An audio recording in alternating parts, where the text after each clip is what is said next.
The unmistakable sounds there of the Galician pipes, a sound that will almost certainly greet you as you enter the Plaza de Obradorio, the large square outside the cathedral in Santiago de Compostela. I'm Gary Swift. Hello and welcome to Bite Size Camino, the podcast for information and tips for the older pilgrim on any of the many caminos to Santiago de Compostela.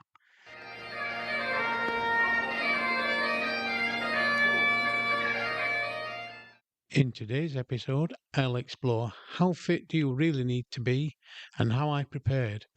I guess this links nicely with the questions how far do you have to walk and how much do you have to carry?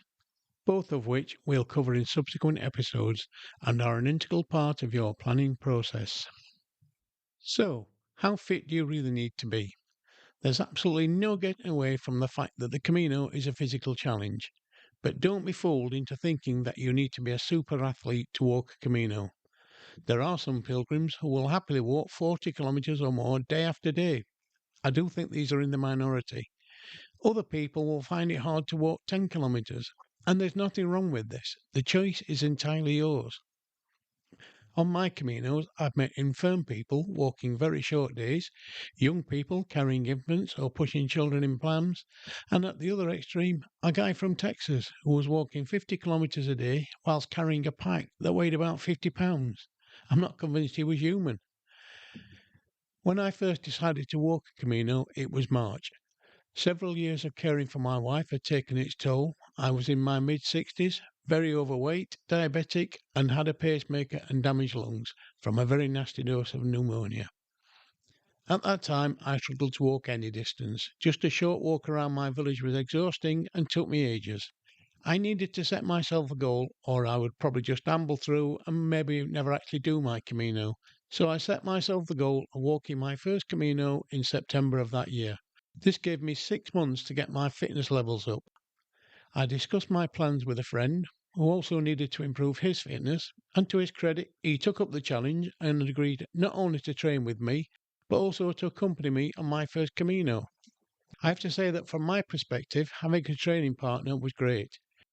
We could help, advise, and encourage each other.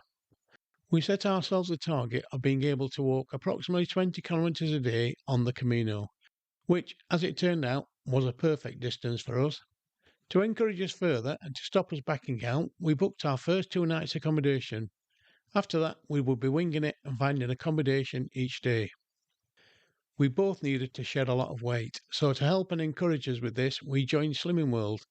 This worked out really well, and I still use a lot of the strategies and recipes that I learned, even to this day.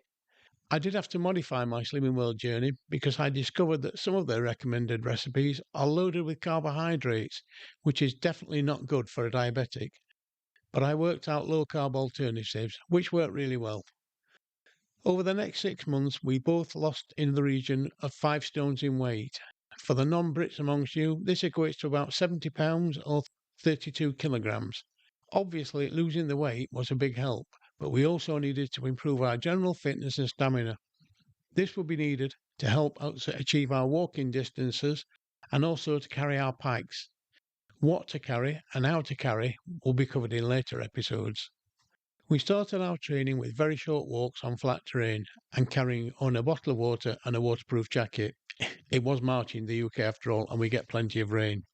We tried to walk several times a week, gradually increasing the distances, sometimes by only a few hundred yards.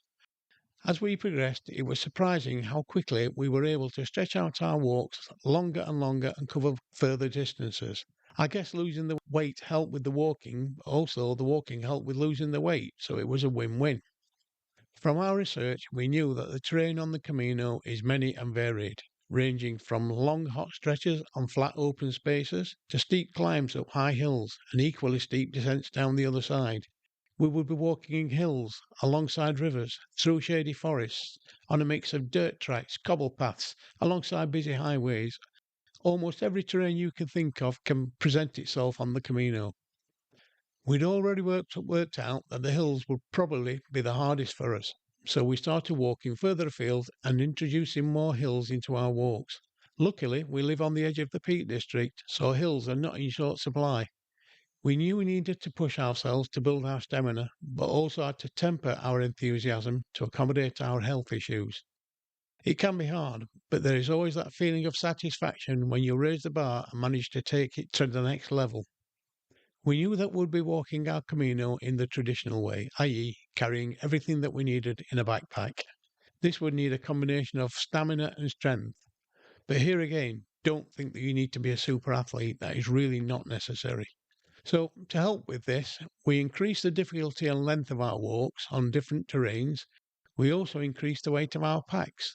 This was a gradual process, maybe adding a pound or so every couple of weeks.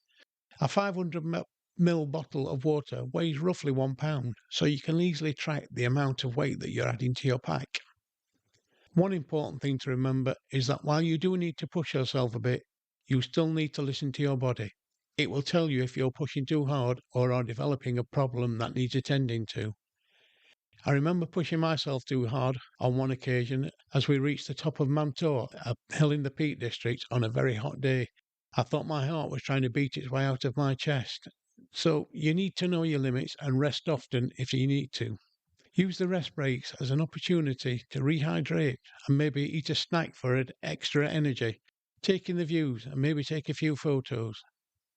I also found that stretching before the walks helped to prevent pull muscles and strains, and that stretching after the walks helped to prevent painful muscle cramps. Try to build this into your regime, and remember to keep it up when you walk your Camino, along with making sure that you rehydrate properly. It really does help. It's no fun waking in the middle of the night with a massive leg cramp, especially if you happen to be on the top bunk in an albergue full of sleeping pilgrims.